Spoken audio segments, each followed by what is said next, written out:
दुनिया का ध्यान इजराइल, ईरान और रूस यूक्रेन पर ही था कि 24 जुलाई को थाईलैंड ने कंबोडिया के सैन्य ठिकानों को निशाना बनाया। थाईलैंड और कंबोडिया के बीच सीमा विवाद की वजह से झड़प हुई। रॉयटर्स की रिपोर्ट के मुताबिक इस झड़प में थाई सेना के 2 सैनिक घायल हुए। थाईलैंड ने F-16 फाइट जेट से कंबोडिया पर एयर स्ट्राइक की। जवाब में कंबोडिया ने थाईलैंड पर आर्टिलरी फायर किए और इस सैन्य झड़प में 9 लोगों की मौत हो गई है, जबकि 14 लोग जख्मी हैं। 40,000 से ज्यादा लोगों को सुरक्षित जगहों पर भेजा गया है। दोनों सेनाएं हाई अलर्ट पर हैं और इस दौरान लॉन्चर और अन्य भारी हथियारों का इस्तेमाल हुआ है। थाई सेना ने आरोप लगाया कि कंबोडिया ने ड्रोन की मदद से हमला शुरू किया। विवाद कहां से शुरू हुआ, सबसे पहले आपको ये बताते हैं। यह विवाद द मुआन थॉम मंदिर को लेकर शुरू हुआ, यानी एक मंदिर। ये एक विवादित क्षेत्र में स्थित है जिसको लेकर दोनों पक्ष दावा करते हैं कि ये मेरा है, यानी कि इस मंदिर का मालिकाना हक किसके पास है, इसी को लेकर यह टकराव है। और इस सैन्य टकराव से कुछ ही दिन पहले एक थाई सैनिक बारूदी सुरंग में घायल हुआ था और यह इस हफ्ते की दूसरी ऐसी घटना थी। थाईलैंड का आरोप है कि हाल ही में सीमा क्षेत्र में बारूदी सुरंगें बिछाई गई, जबकि कंबोडिया ने इसे गलत करार दिया। इससे पहले थाईलैंड ने कंबोडिया से अपने राजदूत को वापस बुला लिया। बैंकॉक में कंबोडियाई राजनयिक को निष्कासित करने की घोषणा की। दोनों देशों के बीच पहले से चल रहा तनाव एक राजनयिक संकट में बदल गया। थाईलैंड और कंबोडिया के बीच 817 किलोमीटर लंबी भूमि सीमा है। हालांकि इसका अधिकतर हिस्सा निर्धारित है, कुछ हिस्सों को लेकर विवाद बना हुआ है।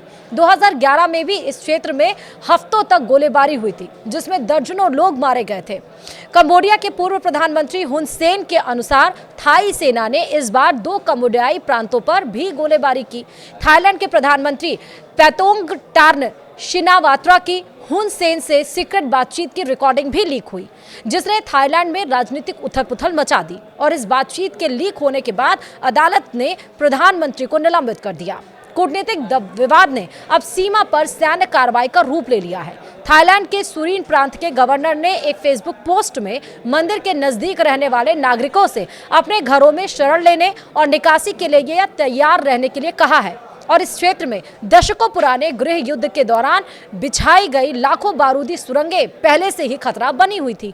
अब नई सुरंगों के आरोप और भारी हथियारों की तैनाती में स्थिति को और अधिक विस्फोटक बना दिया है। अब जो अहम सवाल है वो ये कि अगर ये विवाद आगे बढ़ता है तो कौन किस पर भारी पड़ेगा। थाईलैंड और कंबोडिया की सेनाएं कितनी ताकतवर हैं और कौन कितनी देर तक इस सैन्य झड़प में टिका रहेगा। तो चलिए पहले जान लेते हैं कि दोनों देशों की सैन्य ताकत कितनी है और कौन किस पर भारी पड़ सकता है। ग्लोबल फायर पावर 2025 की रैंकिंग पर नजर डालें तो थाईलैंड और कंबोडिया की ताकत में बड़ा फर्क है। ग्लोबल रैंकिंग में थाईलैंड जहां 24वें स्थान पर है तो वहीं कंबोडिया 83वें रैंक पर है। दोनों देशों की थल सेना से लेकर वायुसेना तक कहीं कोई मुकाबला ही नहीं। थाईलैंड अपनी सेना पर 4.6 लाख करोड़ का डिफेंस बजट खर्च करता है, जबकि कंबोडिया इसका 7 गुना कम यानी कि लगभग 60,000 करोड़ रुपए खर्च करता है। अब यह भी जानना जरूरी है कि अगर विवाद बढ़ा तो चीन किसका साथ देगा। अगर मान लें कि दोनों देशों के बीच विवाद बढ़ता है तो इसमें बड़ा रोल चीन निभा सकता है। वैसे तो चीन के रिश्ते कंबोडिया और थाईलैंड दोनों से ही अच्छे हैं। साउथ एशिया में मौजूद दोनों देशों को चीन कभी नहीं चाहेगा कि लड़े और उसे किसी एक के पाले में खड़ा होना पड़े। चीन की थाईलैंड के साथ गहरी आर्थिक साझेदारी है। पिछले 12 सालों से चीन ही थाईलैंड का सबसे बड़ा ट्रेड पार्टनर है।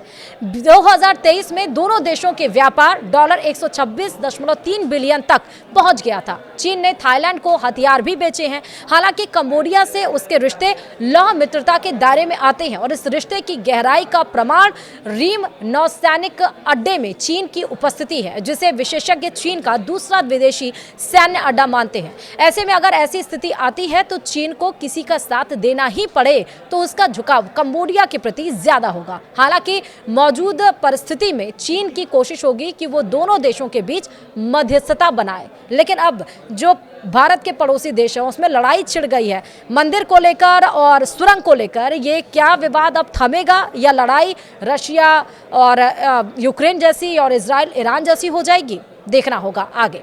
वीडियो में इतना ही। नमस्कार।